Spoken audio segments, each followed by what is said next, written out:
Kolo Kolo, nous on est fatigués. Hein. Cette année-là, Hassan Draman Ouattara, tu as tué beaucoup. Nous on est fatigués même. Qu'est-ce qu'il y a? Quitté, on ne sait pas c'est Sindou, ou bien c'est Congo, ou bien c'est où. Tu as venu mentir à tous les Ivoiriens que toi tu es Ivoirien. Tu as venu tuer nos parents, matin, midi, soir.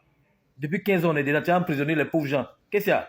On ne peut même pas respecter sur notre propre territoire. La terre de nos ancêtres. Gbagbo a raison, trop c'est trop. Cette année-là, on ne laisse pas, tu as bien nous tuer. Voilà, on ne laisse pas ça là. Quand il est venu faire 4 mandats, c'est trop facile quoi. Et toi, tu as venu faire 20 ans au pouvoir. C'est amusement bien. En vérifier, vos 95%, vous dites que vous êtes beaucoup que nous. En vérifier. Non, on est 96% des Ivoiriens veulent qu'il soit un candidat. En voix claire dedans. 95% en voix claire. Voilà, par exemple, quand on sortit là, c'est 95% en voix, quand on va sortir, on voit comment ça s'est passé. On vous attend. On va tester vos 96% que vous dites là. Nous, on va tester ça cette année. Mais il y a une chose que je voulais dire aux Africains, c'est-à-dire que l'Union africaine est venue chez Gbagbo, les gens disent non, ils sont venus. Ils ne sont pas venus pour ça. Hein. Eux là, ils sont venus pour dire qu'il faudrait qu'on laisse Draman Ouattara faire son 4e mandat et puis ça va finir. C'est-à-dire que eux là, la même chose qu'ils ont fait dans la désobéissance civique avec Bédier là, c'est la même chose qu'ils sont en train de faire le président Laurent Gbagbo. Vous avez vu 2 jours sur la toile là, que l'Union africaine a rejeté la plainte du président Laurent Gbagbo et que l'Union africaine reconnaisse, comment dire, la justice ivoirienne. Mais si la Côte d'Ivoire s'est retirée de cette justice africaine, dans ce cas-là, la Cour africaine, là, elle dit quoi maintenant? Si la Côte d'Ivoire n'est plus dedans, elle doit dire que, bon, comme la Côte d'Ivoire ne fait plus partie de cette organisation, nous considérons que nous ne pouvons pas recevoir votre plainte. Mais vous ne pouvez pas dire que ce que la justice ivoirienne a dit là, c'est vrai. Non, puisque la Côte d'Ivoire n'est plus dans cette organisation.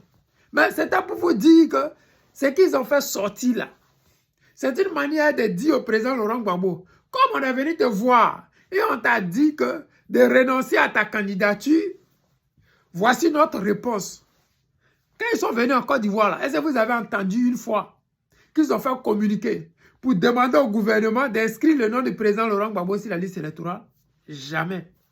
Quand l'Union européenne a parti rendre visite au président Laurent Gbagbo, dans leur communiqué final, est-ce que vous avez entendu, ils ont dit que non, Draman Ouattara doit réinscrire le nom du président Laurent Gbagbo? Non. Leur démarche là, c'est comment faire pour enlever le guide président Laurent Gbagbo dans la politique.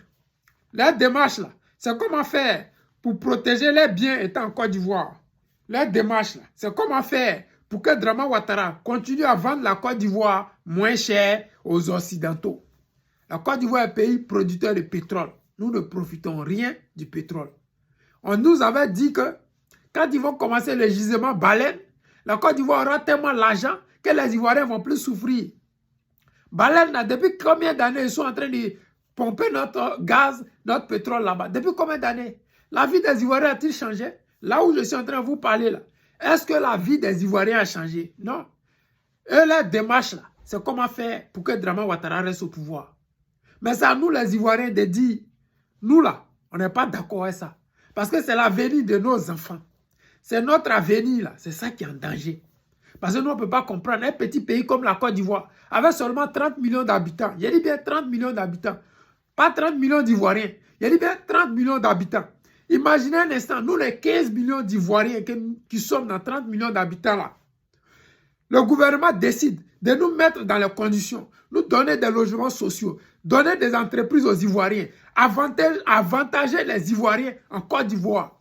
Nous, Ivoiriens, là, on va être des princes partout dans le monde entier. C'est-à-dire que nous, là, on n'aura pas besoin de venir ici des pirogues, des embarcations, fantoches pour mourir dans la Méditerranée. Tout Ivoirien allait rester chez lui. Parce qu'on a suffisamment pour pouvoir vivre mieux. Mais hélas, les Occidentaux ont trouvé les vaches à lait. Ils vont traiter ça jusqu'à ce que les Ivoiriens de souche là finissent en Côte d'Ivoire. Parce que s'il n'y a plus d'Ivoiriens de souche, qui va se plaindre? Qui va dire 10% que Ouattara donne là? Ça ne l'arrange pas. Parce que quand vous voyez les Djoula, les étrangers parler là, vous entendez, il a fait pont, il a fait route, il a mis une lumière, Abidjan est jolie. Eux là, ils ne pensent pas à leur avenir. Ils ne pensent pas à l'argent qui est dans leur poche. Ils ne pensent pas au fait qu'ils n'ont pas d'argent. Les amis, c'était le président Lothar, l'ami des dirigeants ici respect. Je vous aime et je vous dis à tout à l'heure. Ciao.